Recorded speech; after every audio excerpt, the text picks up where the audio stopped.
Alright, so essentially this will be under all of the armor. We'll have the chest attached to this exoskeleton. I'm thinking right now magnets and some sort of pin system. These will cover the tops of my arms, so you really won't see my body inside of this suit at all. The arc reactor will fit perfectly right in here. There'll be a cover. I'm gonna have jointed abs that will attach underneath this. This is just the top ab, so this one will be stationary. This basically holds the neck in place so it won't slip out. And then we have this entire back piece right here. Right here, there's going to be some sort of mechanism that holds them in place, along with this right here. Yeah, this will be magnetic as well. This is just the armhole. I'm thinking some sort of clip on the top and the bottom so that way I can get my arms into the exoskeleton. And then these will just be elastic just so I can still lift my arms, because otherwise this would be really, really difficult to wear. And yeah, let's see how it goes.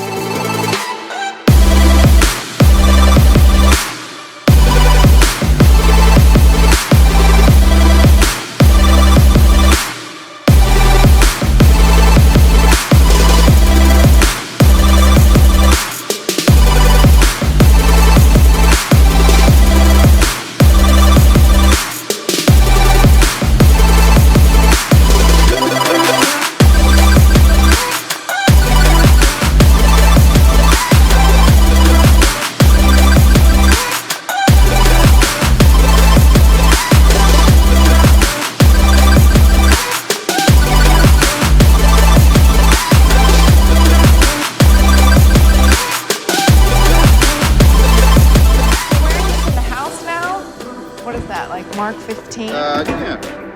Something like that. You know, everybody needs a hobby. And you have to wear your hobby in the living room? Just breaking it in, you know, it's always a little pinchy in the gooey bag at first.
Setup, right?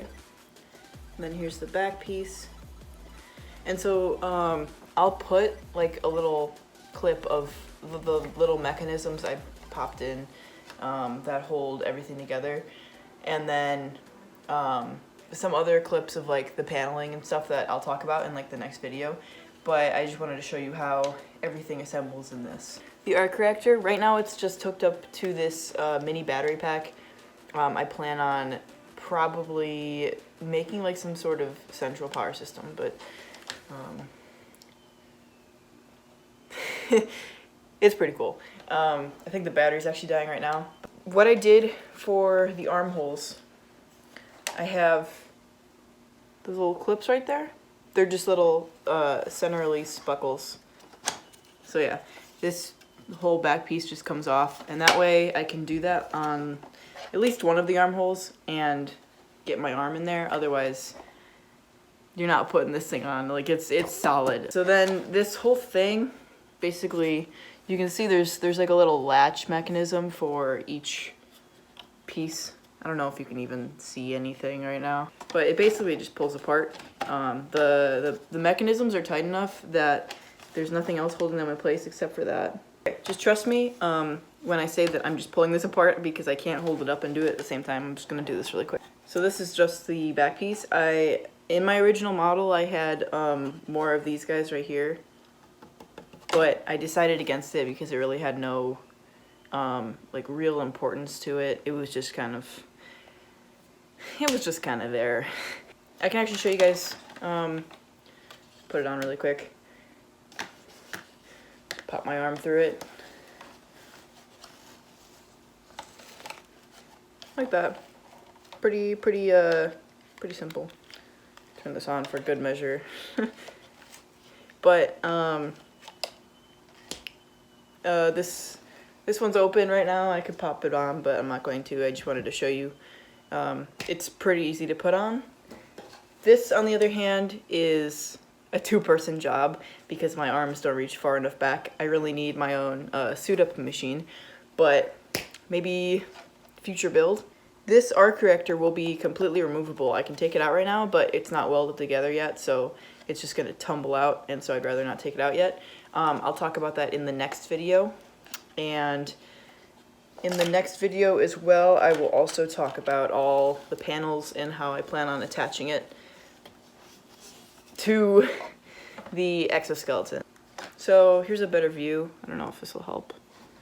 See these little, they're like little plugs. You see, call them plugs. Right there, right here, and then right here. That's where these pieces will plug in. This is magnetized to the backs of the armholes. So the exoskeleton is kind of the easy part. The hard part is what I'm dealing with right now, which is why this video is sort of late, and which is why this video is so kind of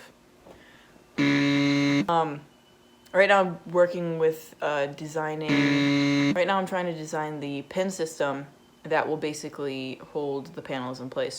But it would be a pin system that basically plugs into another pin, and then in one pin is a magnet, and in the other pin is another magnet, and so that way they stick together, but it also gives it the additional support. So that way if I like fling my arms up or something, I'm not gonna bump a panel, it's gonna go flying across the room because that would suck.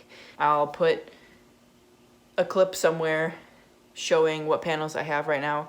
Right now I'm working on printing the last side pieces for the sides of the chest and then the sides of the back, and then we should be good to go. Everything will be printed and I can start sanding and working on like prototyping the pin system.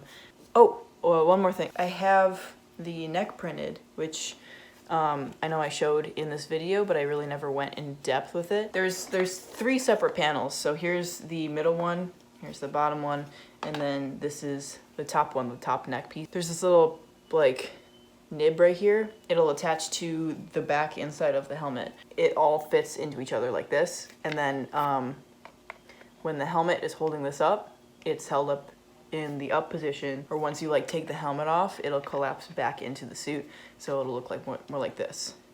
The most common question I get is how I open and close the faceplate. There's a button. Can you see it? Right there. And basically I just go and it boop. So I just pop it on. Just give me 2 seconds. Usually I would pull my hair back, but it's okay. Just move it down a little bit more.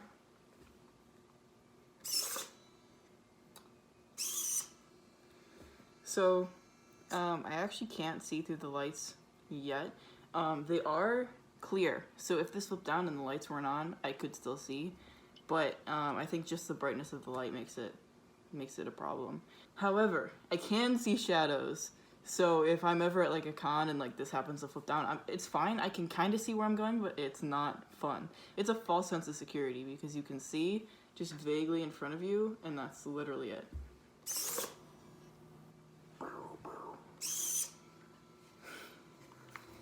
But yeah, that's about it.